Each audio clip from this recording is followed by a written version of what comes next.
ke pendidikan konsultan neonatologi di FKUI, kemudian sempat sebagai observer in training di National University of Singapore, dan menyelesaikan pendidikan doktor di FK-UNUT. Saat ini beliau sebagai Ketua Divisi Neonatologi Departemen KSM Ilmu Kesehatan Anak RSUP Sanglah Denpasar. Kami persilakan Dr. Cardana untuk menyampaikan materi dengan judul Current Management in Shock in Septic Unit. Kami persilakan, Dokter. Terima kasih kepada Dr. Penny sebagai moderator. Selamat pagi kepada Profesor, Senior, dan teman sejawat sekalian. Pagi ini saya ditugaskan oleh Panitia PKB yang ke-24 LAPIKA FK-UNUT untuk sharing tentang current management of shock in septic units. Saya izinkan saya mulai.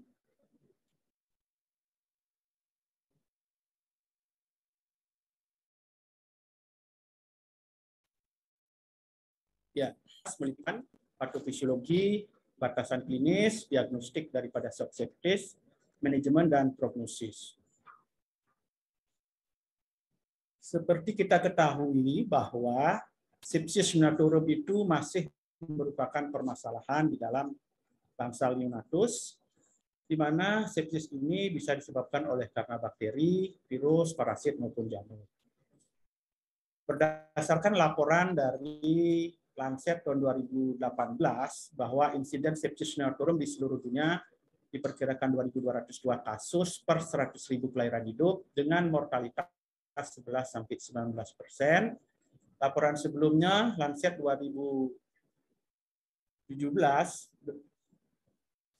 mendapatkan bahwa dari penelitian Global Burden Disease, sepsis neonatorum di seluruh dunia sekitar 1,3 juta kasus per tahun dengan 203 kasus kematian neonatus terkait dengan sepsis.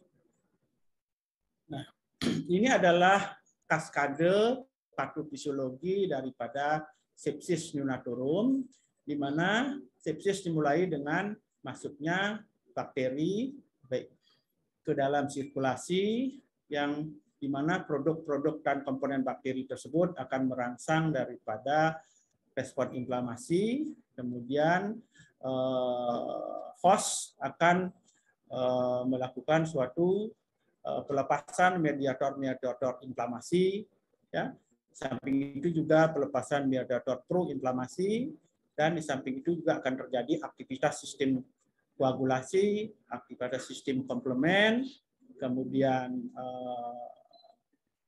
semua proses ini pada akhirnya akan menimbulkan kerusakan pada endotel pembuluh darah sehingga terjadi gejala-gejala daripada shock, ya, shock sepsis. Kemudian apabila ini kita tidak tangani dengan baik, shock akan berkembang menjadi multi organ dysfunction bahkan sampai kematian. Nah, dalam tata laksana, atau kita menghadapi pasien dengan sepsis, ada beberapa batasan klinis yang perlu kita pahami sesuai dengan yang sudah disepakati. Ada istilah SIRS, kemudian ada istilah infeksi, sepsis, maupun shock septik. Kemudian multi organ, yaitu adapun kriteria daripada disfungsi organ meliputi apakah dia itu disfungsi kardiovaskuler, ada faktor potensi, kemudian kadar otak, produksi urin, ya. Kemudian ada disfungsi pernapasan, disfungsi neurologis, hematologis, ginjal dan hepatobiliar dengan kriteria-kriterianya seperti yang saya tampilkan pada tabel ini. Seperti kita ketahui bahwa infeksi, ya, akan menimbulkan respon suatu SIRS atau VIR kalau dia infeksinya intrauterin, sepsis, sepsis berat, shock sepsis, kegagalan multi-organ, bahkan juga menimbulkan kematian. Shock septic sendiri adalah merupakan suatu kondisi di mana pervisi jaringan yang tidak memadai akibat disfungsi kardiovaskuler karena infeksi sistemik, di mana bisa memerlukan resusitasi cairan dan dukungan atau dukungan imunotrofik. Shock septic ada yang tipe dingin atau cool, ada yang tipe warm atau hangat. Yang biasanya tipe cool itu biasanya pada fase-fase akhir ya, dengan gejala penurunan perfusi, kapilaritas yang memanjang, atral dingin, ya, nadi perifer yang turun atau rendah dengan fungsi urin yang rendah. Sedangkan shock yang warm ya ada berupa suatu penurunan perfusi, kemudian nadi perifernya lebar, CRP-nya masih di bawah 2 detik, ada ekstremitasnya yang hangat. Nah, sedangkan shock faktor cairan atau resisten dopamin adalah shock yang tidak membaik setelah diresusitasi cairan 60 cc per kilogram berbadan per jam dalam 1 jam pertama dan memerlukan dopamin sampai 10 mikrogram per kilogram badan per menit. Sedangkan shock refraktor katekolamin dia tidak akan membaik dengan pemberian katekolamin seperti epinefrin dan norepinefrin. Sedangkan shock refraktor adalah shock yang tidak membaik dengan pemberian inotropik, vasopresor, vasodilator, tata laksana terhadap glukose, kemudian kalsium, dan pemberian hormon. Itu adalah beberapa definisi yang nanti kita sering hadapi dalam tata laksana pasien dengan shock septic. Nah, sekarang bagaimana kita mendiagnosis? Shock septis ya biasanya pada neonatus kita diagnosis berdasarkan atas gejala klinis dan pemeriksaan penunjang. Pada anamnesis ya kita akan curiga shock septic apabila kita temukan ada faktor risiko infeksi. Misalnya apakah ada itu faktor risiko infeksi prenatal maupun pasca natal. Ya, yang prenatal misalnya ibu dengan chorioamnionitis, kemudian ibu febris, ya, KPD dan sebagainya. Sedangkan dari anamnesis tersebut kemudian kita akan melihat adanya gejala-gejala awal, ya. Gejala awal biasanya ada takikardi, takipno, ya, pucat, poor feeding, instabilitas suhu, ini biasanya pada fase-fase masih bisa dikompensasi. Sedangkan pada fase lanjut yaitu adanya penurunan pada nadi perifer, penurunan fungsi, penurunan perfusi perifer, dan di sini kita akan dapatkan hipotensi. Nah, hipotensi ini adalah gejala lanjut, ya, gejala lanjut, ya. Nah, sulitnya pada neonatus, ya, sulitnya pada neonatus itu adalah sulit sekali kita menentukan hipotensi, terutama pada bayi-bayi prematur, ya. Nah, ini adalah kriteria kapan kita sebut hipotensi, ya, itu berdasarkan atas usia postnatal dan usia gestasi. Jadi tergantung daripada usia gestasinya, kemudian berat badan lahir dan usia postnatal, di mana semakin kecil umur kehamilannya, maka tekanan tensinya akan semakin rendah, sedangkan semakin meningkat umur kehamilannya akan semakin tinggi. Nah, beberapa perusahaan penunjang yang bisa kita lakukan adalah kita harus membuktikan bahwa itu adanya infeksi, apakah dari misalnya marker-marker infeksi seperti leukosit, trombosit, atau prokalsitonin, CRP, dan kultur darah sebagai diagnosis pasti. Sedangkan kita juga perlu memeriksa akibat daripada shock, misalnya perusahaan AGD, kemudian fungsi ginjal, kadar glukose, elektrolit, kemudian hemostasis dan kadar laktat.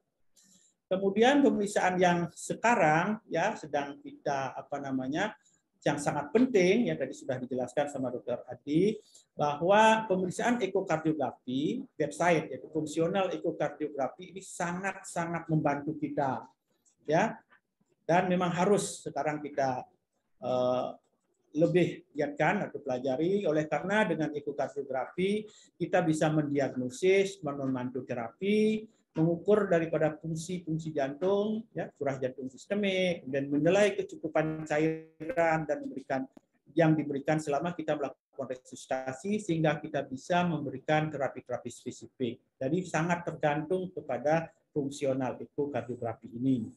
Di samping itu ada pemeriksaan NIRS, ya, NIRS infrared spektroskopi.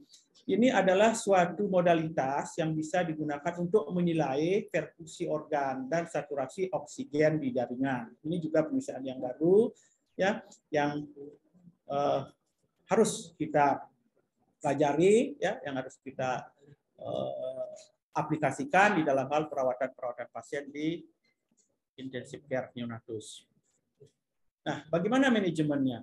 Nah, tujuan manajemen daripada shock septic sini adalah kita mengoptimalkan perfusi dan transport oksigen serta nutrisi ke jaringan. Jadi yang penting di sini adalah pengenalan dini shock, sehingga kita bisa memberikan terapi yang memadai dan menyelamatkan nyawa. Nah, idealnya shock neonatus itu harus terdiagnosis secara klinis sebelum terjadi hipotensi, karena tadi saya jelaskan bahwa hipotensi ini adalah gejala-gejala pada stadium late, terlambat. Ya, jadi idealnya kita harus bisa mendiagnosis secara klinis, ya, maupun tadi dengan bantuan ekokardiografi, ya, sehingga kita bisa memberikan terapi secepatnya. Oleh karena kenapa? Karena kalau manajemen shock sepsis dini dan agresif itu terlambat atau terjadi penundaan, maka risiko kematiannya 2 kali lipat. Nah, manajemennya meliputi pemberian antibiotik tentunya oleh karena ada infeksi, kemudian suplementasi oksigen, terapi cairan, nutrisi, tata laksana terhadap metabolik, hipoglikemi maupun hipokalsemia, pemberian obat-obat vasoaktif, steroid, dan adjuvan terapi. Antibiotik, ya, secara empiris bisa gunakan ampicillin, gentamicin karena penyebabnya bisa GBS E. coli, Klebsiella maupun Enterobacter. Nah, vancomycin atau gentamicin cefotaxime bisa kita gunakan pada kasus-kasus yang sudah lama atau memakai CPC dengan untuk perlindungan terhadap Staphylococcus aureus maupun Falls. Yang definitif tentunya terapinya adalah berdasarkan kultur dan sensitivity test. Suplementasi oksigen. Tujuannya di sini adalah untuk mempertahankan oksigenasi jaringan, baik secara non-invasif dan invasif. Yang paling penting adalah nutrisi, karena dalam keadaan sakit berat, hipermetabolisme, ya, apalagi pada bayi-bayi prematur, kita ketahui bahwa massa otot dan cadangan energinya sedikit, sehingga perlu kita memberikan nutrisi yang adekuat. Demikian juga tata laksana terhadap hipoglikemi dan hipokalsemi, kita harus jaga kadar gula darah dan kalsiumnya dalam batas normal. Pemberian cairan. Cairan yang kita berikan di sini adalah untuk menjaga atau menggalikan perfusi jaringan yang adekuat. Ya, pilihannya bisa kristaloid, koloid maupun produk darah. Nah, pemberian terapi cairan pada bayi-bayi atera maupun late preterm yang agresif 10-30 cc sampai 60 cc masih bisa ditolerir. Akan tetapi bagaimana dengan bayi yang sangat-sangat prematur? Nah, ini perlu kita perhatikan, ya, oleh karena tidak ada cukup bukti kita memberikan cairan yang ekspansif secara dini. Ya.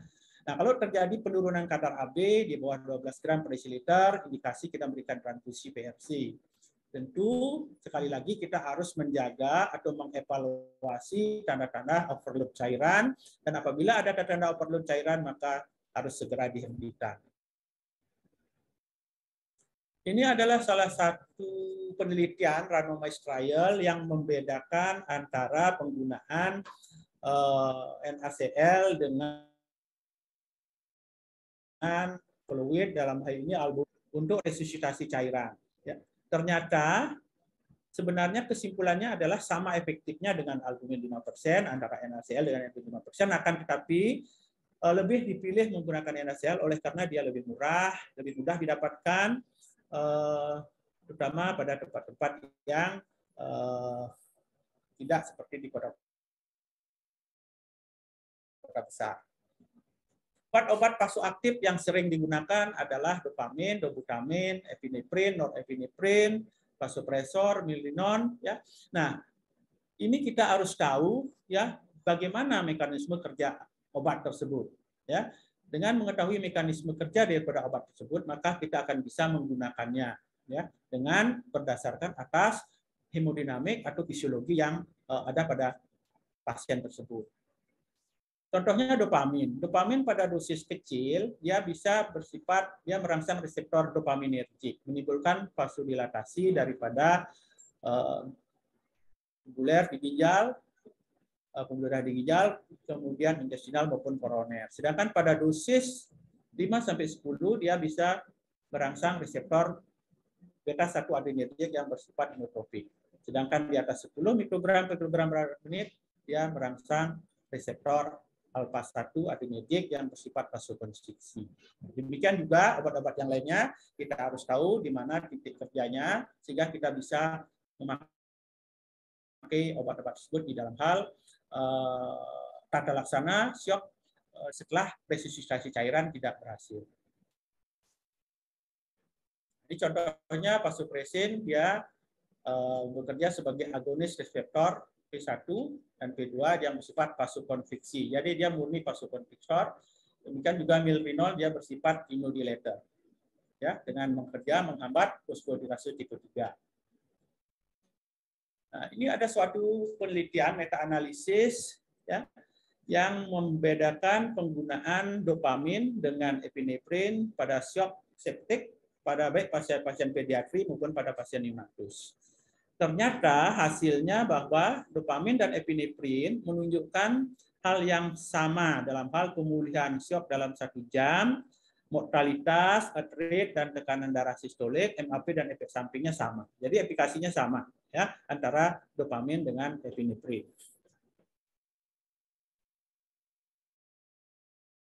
Nah, bagaimana dengan steroid? Biasanya digunakan sebagai terapi lini ketiga. Dia digunakan oleh karena dia bisa meningkatkan sensitivitas sistem kardiovaskuler terhadap katekolamin, baik endogen maupun eksogen, sehingga dia memperbaiki kontraktilitas daripada jantung, stroke volume, dan resistensi plasmik serta urin output. Nah, biasanya yang digunakan adalah hidrokortison, 1-2 mg per kilogram berat badan. Nah, bagan ini adalah tata laksana daripada shock pada bayi cukup bulan berdasarkan ada konsensus dari ACCM. Ya, saya kalau kita lihat dari badan ini, ya, yang penting pertama adalah kita harus mengenali sesegera mungkin daripada tanda-tanda shock itu sendiri. Ya, kemudian kita melakukan jalan napas harus dijaga dengan baik. Dan setelah itu kita memberikan resusitasi cairan, ya, resusitasi cairan dan koreksi terhadap kelainan-kelainan seperti hipoglikemi, kemudian hipokalsemi dan sebagainya. Dan kalau ini tidak berhasil, maka kita berikan dopamin, ya. Dopamin tidak berhasil, bisa ditambahkan dogutamin. Kemudian kalau dia resisten terhadap dopamin, maka kita sebut sebagai shock resistant dopamin, maka kita berikan epinefrin. Kemudian dengan epinefrin juga tidak berhasil, maka kita bisa menambahkan tergantung daripada situasinya, ya, bisa menambahkan milrinol, ya, atau bisa mempertimbangkan pemberian obat-obat yang lainnya tergantung patofisiologi yang terjadi. Dan kalau itu juga tidak berhasil, maka kita sebut dia mengalami shock yang refraktor, ya, ya, dalam keadaan ini maka kita bisa menggunakan ECMO. Nah, bagaimana halnya dengan pada bayi kurang bulan? Ada berdasarkan konsensus ACCM juga di sini pada prinsipnya sama. Yang berbeda di sini adalah resusitasi cairan, tidak boleh terlalu cepat, ya, tidak boleh terlalu cepat dan kita harus selalu monitor, ya, selalu monitor dengan tanda-tanda overload. Nah, di samping itu perhatian terhadap PDA yang tadi sudah dijelaskan kepada tadi, ya, kalau memang itu perlu dilakukan penutupan PDA, lakukan penutupan. Nah, target resusitasi dalam 1 jam pertama diharapkan CRT kurang dari 2 detik. Nah, di peripher dan sentral normal, kemudian ekstremitasnya hangat, urin outputnya di atas 1 cc per kilo per jam. Status mental normal, tekanan darah normal sesuai dengan usia, dan demikian juga konsentrasi glukose dan kalsium normal.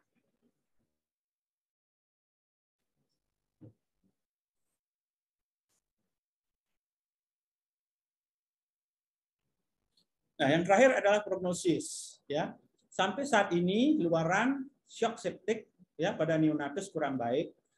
Suatu penelitian menunjukkan bahwa morbiditas dan mortalitasnya bahkan lebih dari 60%, dengan gejala sisa dapat berupa gangguan neurodevelopmental seperti gangguan pendengaran, CP, penurunan IQ, gangguan penglihatan.